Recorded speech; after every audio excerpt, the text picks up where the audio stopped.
Hello everyone, it's Ellen, and believe it or not, this is our last week of our video lessons. So I hope you've enjoyed the course and you've learnt some new things. So this week what we're doing is we are doing a double portrait in the style of Klimt. Now this is looking at a number of his paintings where two people are embracing, and Klimt used gold leaf in his masterpieces really to highlight and stress that the relationship, the people within the painting was very, very precious. So this is kind of something I thought we might want to try and have a little bit of a play with. So I'm going to be using acrylic paints for this picture. You can use watercolours. If you're going to use watercolours, what I would do is I would do the main body of the painting first, and then I would put either acrylic cadmium yellow if you don't have gold, or acrylic gold paint, or if you want to collage maybe some foil onto the top, then do that last. To do a large background in something like that in watercolour is quite tricky unless you want to do a wash, but be aware that the wash would then affect the colours that are sitting on top. So I'm going to use acrylic paints, that's my personal preference for this, but with this one, because we've gone through all the different techniques, I want to give you a bit of choice and a little bit of autonomy and decide what you want to do really. So to start off with, this is the sort of drawing underneath my painting. As you can see, I've got one person here in side profile, and then you've also got this 3/4 view next to the other person. So we talked a little bit about 3/4 views when we did the Rembrandt lesson. What I did in order to get my head around this picture, which is quite complicated, is I started off with this lady first because she's in side profile, and because that side profile is straight on, it's easier. We don't have to deal with curves or anything.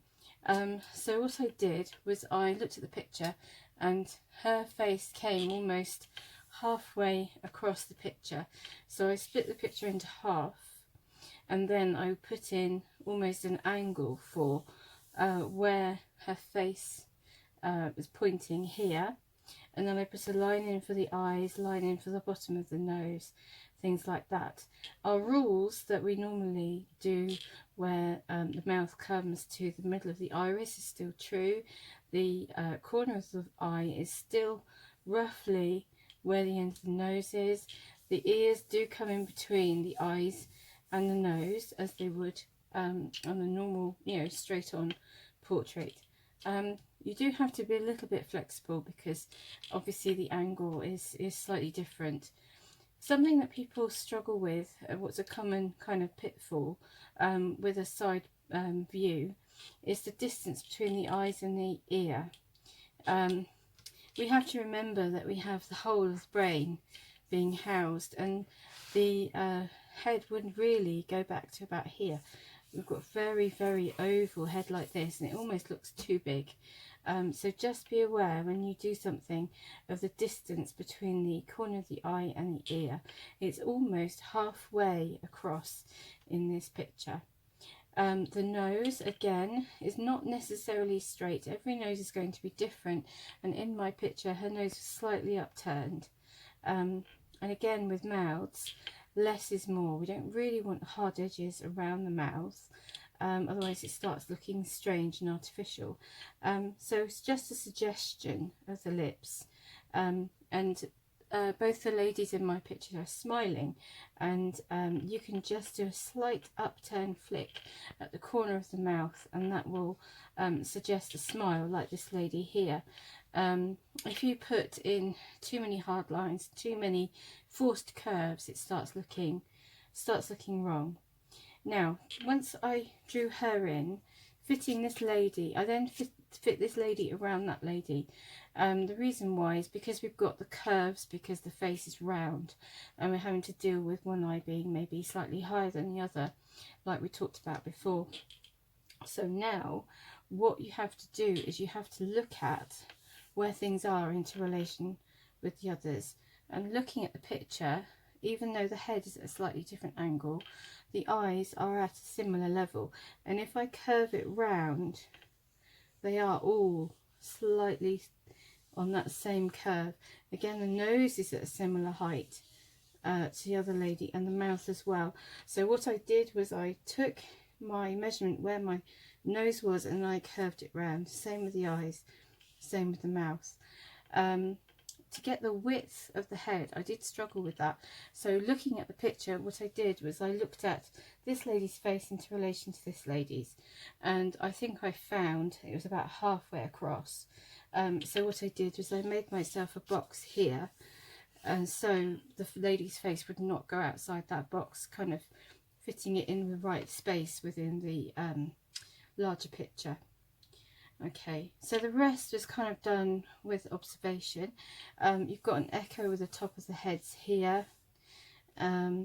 Obviously looking very closely at the eyes like we talked about before. And again, with the mouth, you've got a very sort of subtle smiling gesture, but obviously looking at where does the mouth raise and fall. As you can see with the sort of the curve going up and the curve going down, you've got the illusion of volume in between. There's definitely a raised bit of flesh there, which needs to be sort of in place so you can then paint it in correctly. Okay, so that's my drawing, and I'll send you a photograph of this so you can see how it's all laid out. Right, my Blue Peter moment when I prepared earlier. So what I've done, very rarely do I put the blank background in like this. I tend to like to put it across the whole thing, as you know, and put layer and layer and layer on top of the background. So this, I don't know if you can see, is the gold paint that I used, and the paint that I got is the acrylic make that I like, which is Galleria, which is, it just says gold, but there's lots of different variations of gold and silver, and that was I think about £4.50 from the range, which is the same as the other paints really. You could try silver if you wanted to. Quite interesting to see a silver Klimt painting rather than a gold one. Never seen that before. If you don't have gold and you don't want to, or you can't go out and go and buy something, what you could do is a very, very rich cadmium yellow. So if you take your cadmium yellow, knock it back with a tiny bit of purple, and then add white to it to make sure it's completely opaque, you could use that instead of your gold colour. That's fine. What I've also done is I've blocked in the clothes for the ladies, because we're going to look at doing the pattern on top. Okay, so what I'm going to do first is I'm going to talk to you about the skin colours, because we haven't really done that before. Okay, so what I need is cadmium red, cadmium yellow, tiniest touch of cerulean, and white. So I'm going to put them on my mixing palette here.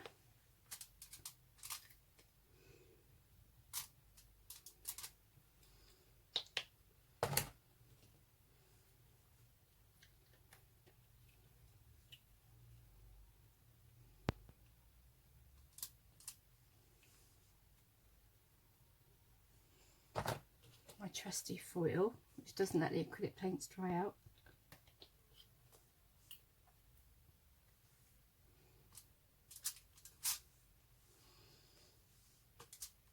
Now normally, if you're going to use cadmium red and cadmium yellow, you're usually mixing it together to make orange, and obviously we don't want orange.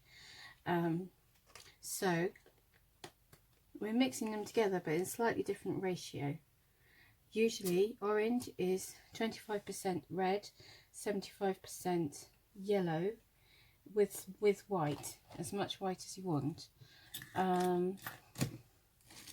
But this time we want slightly more red, because we want slightly sort of peachy colour really. So this is my white here, and I take some yellow. So I'm trying to keep the paint that I originally put down clean, and I'm mixing it away from it, because if I'm going to come back and have some more yellow or something, I don't want it to be mucky. So I'm going to mix the red into the yellow, because as you know, red can be really quite overpowering. And it's quite hard to see how much pink or how much red is in that mixture until you start to put white in. But I mix the two together first and then add some white to it. Now, as you can see there, that's too yellow. So you just add a bit more red into it, and you start to get almost a peachy colour. So I'm doing the lady on the right first. I'm going to add some more white to it, because I want quite a good quantity of paint, as you usually do. I'm just adding a little bit more of the colours in.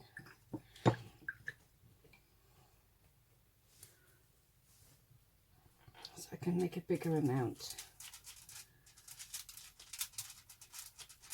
Now, as usual, we are starting to paint light to dark. So I want a nice light colour to start with. You can do 3 shades if you want. I'm going to add to it as I go, just for quickness really. Now, crazy as it sounds, this does need knocking back, and we do need it to not be too peachy, not too perfect. So what we want is a tiny spot of blue.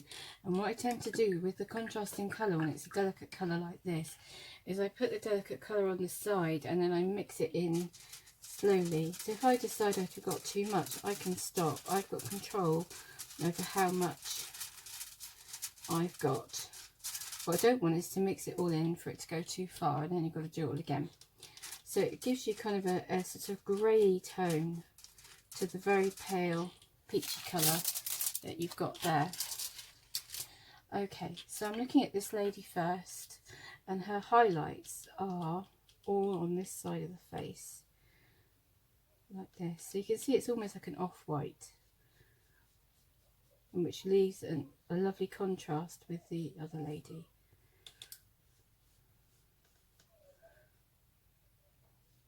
So it doesn't matter if my highlights are a bit bigger than I was hoping for. Now I can realise my lady's a bit on the wonky side. I've made her come down a bit too far. Never mind. Never mind. Artistic inspiration, interpretation, I mean. Okay, so I'm putting my highlights in here.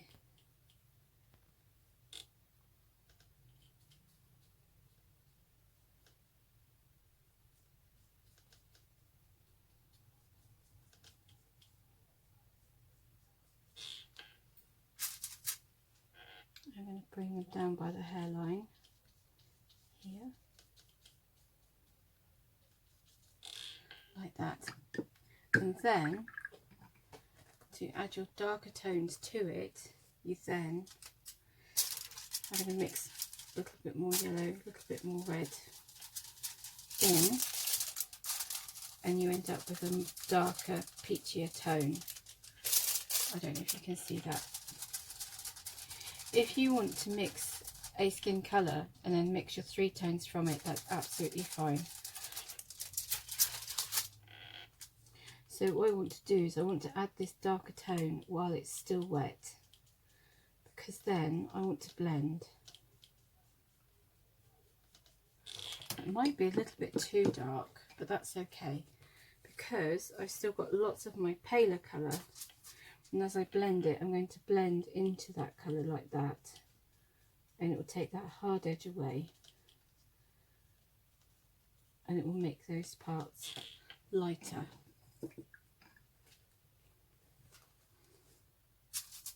And I've got another edge that's sort of crept back, and I keep all my paint moving so I can then blend it when I need to.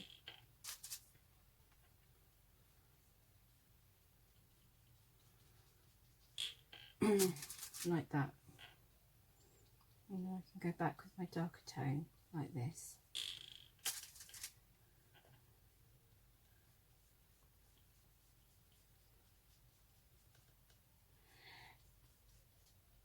So the important thing is to do this while the paint is wet and keep it moving, so you can blend and blend and blend. I mean, if it does dry, it's not the end of the world. Just do a second layer. Put your lightest layer down first, and then add in your darker tone after that. Just having a closer look, coming into the corner of the eye like this. I think it's quite light here. Don't really see the corner of the eye like you did before. It's not such an important part of the face on the side.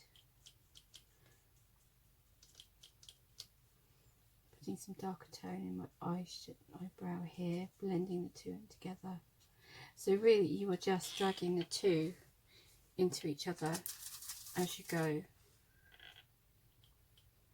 I'm going to start with my light colour, I'm not sure if that's dried yet, and then put some of the darker tone in. And then you get that crease in the face, which describes the face smiling.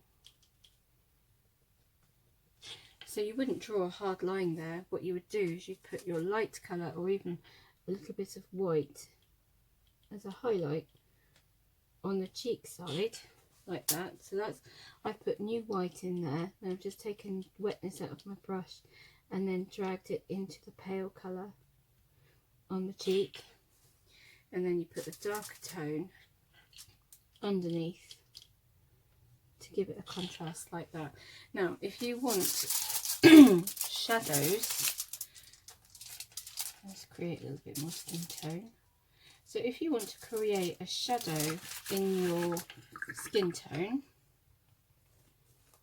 all you need to do is to take your skin tone that you're using, like this,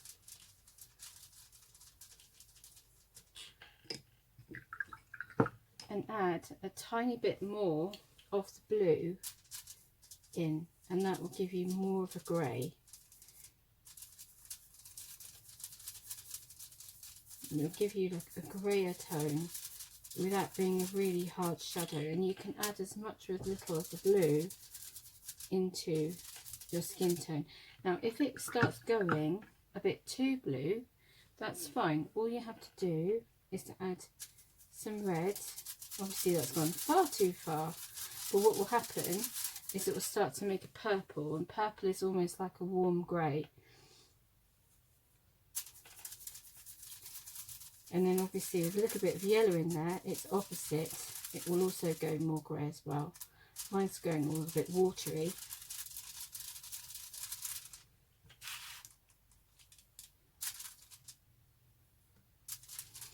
So yeah, it's a delicate balance of those three colours really. And it's just mixing, mixing, mixing. But it's all practice, and you may discover a few colours that you weren't really expecting. So there's a bit more of the peachy colour. And as you can see, if you add the blue, it becomes more grey. But it's a warm grey, and it's a grey that will sit with the grey of your skin colour. It won't be a massive clash. So you can put that in, and it can be another layer on top of the flesh colour you've got already, like that. And then if you think, oh, that's a bit too harsh, you can then blend it back in with your skin tone that you've already got. So with this one, your skin tone, it's important, it's going to be changing all the time. It's not one block colour. With the clothes, I've just put one colour in, and it's the same all over, same shade, same everything. Whereas your skin tone, it'll be constantly changing. And you end up with a whole collection of different tones that you want to feed into your skin tone. I'm just putting a little bit of a highlight back in. Don't want to lose your highlights.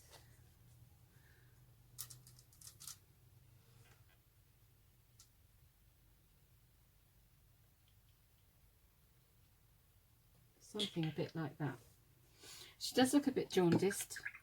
I may well put some red in there and into my skin tones and just warm her up a little bit.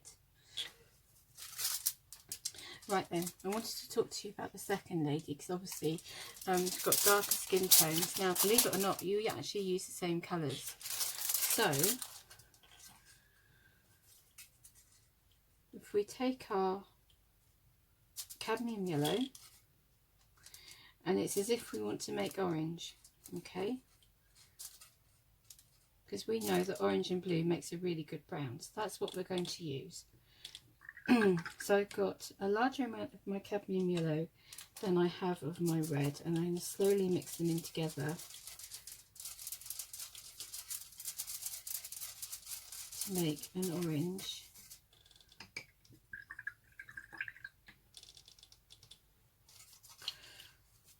I'm going to put a little bit of white in to make my paint opaque.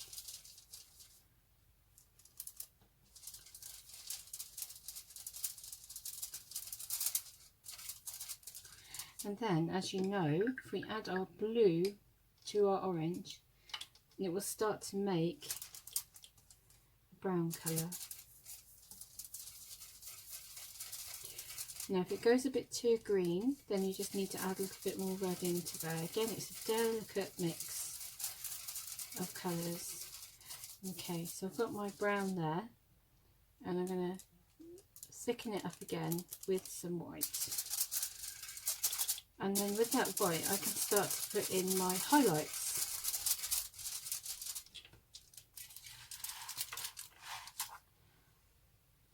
Just having a better look. Okay, so there's some highlights underneath the hairline up here, similar to the other lady. Obviously the light's still coming from the same direction. This is really pale, I know that. I'm just blocking them in, trying to understand where the light's coming from.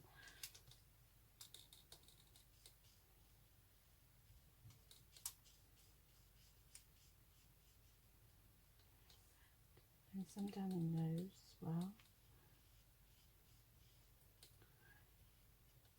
This is only my first layer, so if I need to, I can go over them, I can change them. Anything I want to do.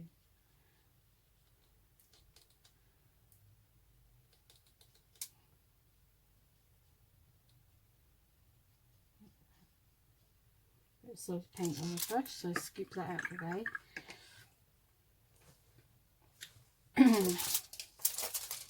Okay, so I'm going to make some more brown. Yeah, I can't recommend enough making lots of colour before you start.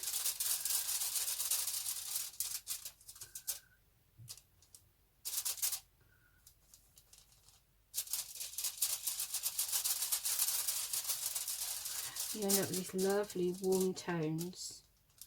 If you want to make them more red or more yellow, you just add more of the red or the yellow into them to make them warmer. If you want to again make more of a grey colour, then you add the cerulean blue into it as well. So again, it's a really good mixing exercise, and it's a really good balancing act. So if you go too far one way, you can come back. And if you want sort of ultimate dark colour, you can, if you make your brown as dark and dark and dark, and then add more blue and maybe a touch of ultramarine, then you'll get these sort of really, really dark tones, and you'll get the blacks for the eyebrows, around the eyes and around the hair as well. Okay, so I've got some more colours. I want to add some warmer tones. I just want to have a better look at my picture. Okay. It starts off, when you start painting, a little bit of a patchwork effect, really. And then, as the layers become, as you put more layers on, you sort of refine, and it becomes, the colours become more smooth and more unified.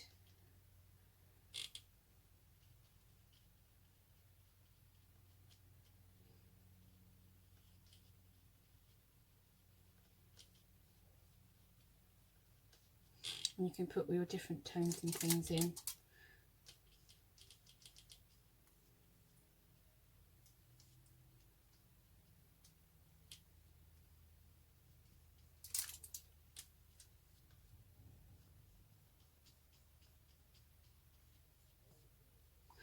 really I'm just trying to block in my my mid-tones really.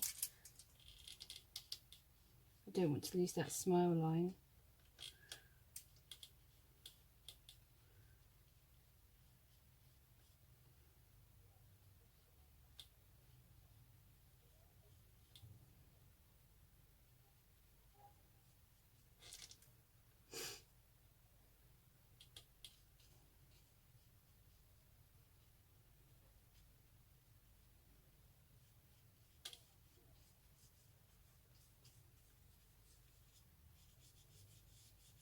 I'm painting in quite a loose way at the moment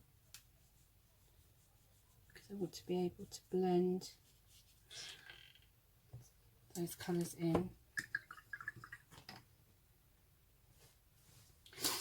Right, so I'm going to soften the two colours between them by adding a little bit of white to this mid-tone that I've got here, and it will almost act like a bridge between the lighter tone and the darker tone, and it will become more smooth.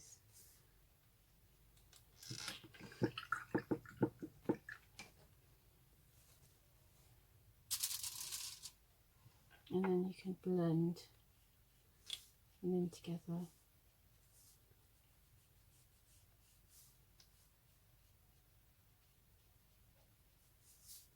Like this, creating something that's much smoother, just as you would with the lighter colours.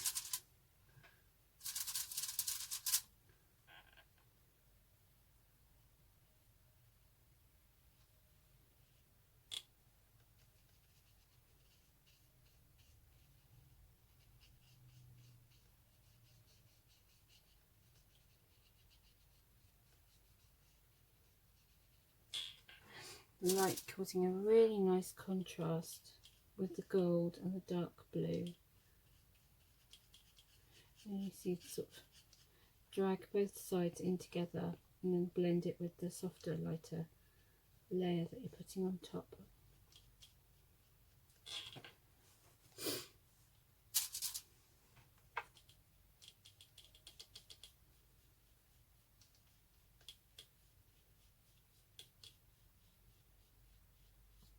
And if it becomes too light, just as before, then you can just go back over with your darker tones.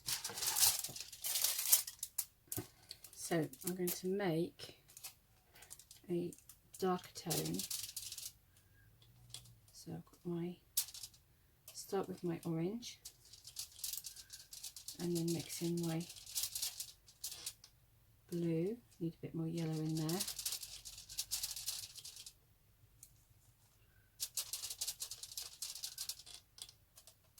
Going a bit green, so I'm going to add some more red into it. In the back of your mind, it helps if you remember that the blue and the red together will make a purple, and the combination of them will make that darker. Yellow is always going to make it lighter.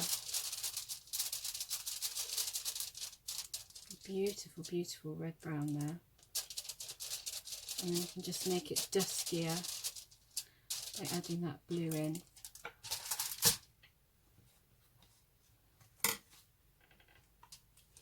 Okay, so we've got some dark areas around the nose here.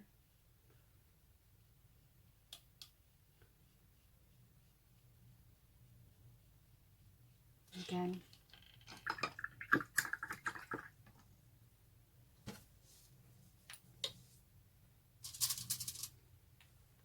just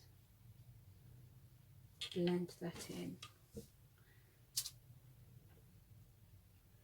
So yes, a lot of blending, just like the Rembrandt picture, like that. Okay.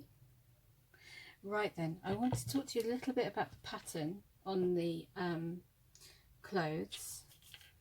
Okay, so what I want to do with that is I want you to find some things around your house that make quite a good pattern, would make quite a good impression if you stamped it on.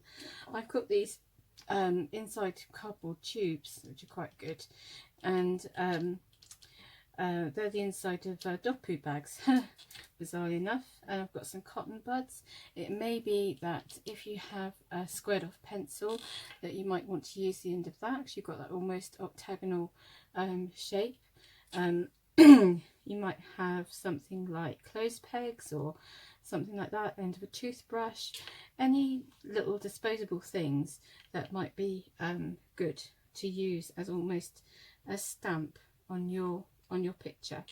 You can use cut out paper if you enjoyed collaging the other day, and you don't have to use colour paper, but you could use colours out of a magazine like we talked about before, or you can draw in a pattern, as long as it's distinct, as long as it's very different for the two different people, then you can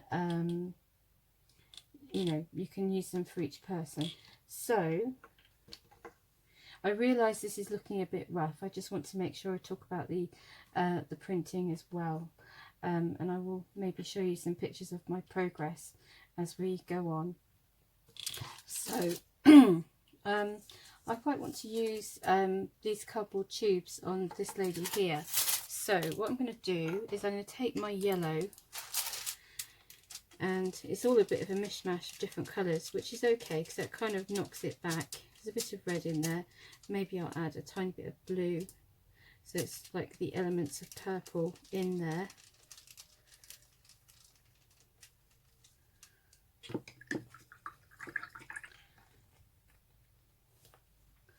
And add a little bit of white again to make it opaque and make a bigger quantity of paint. The blue on the lady's dress is quite dark, so I want a good contrast, so a nice light yellow would be nice, I think.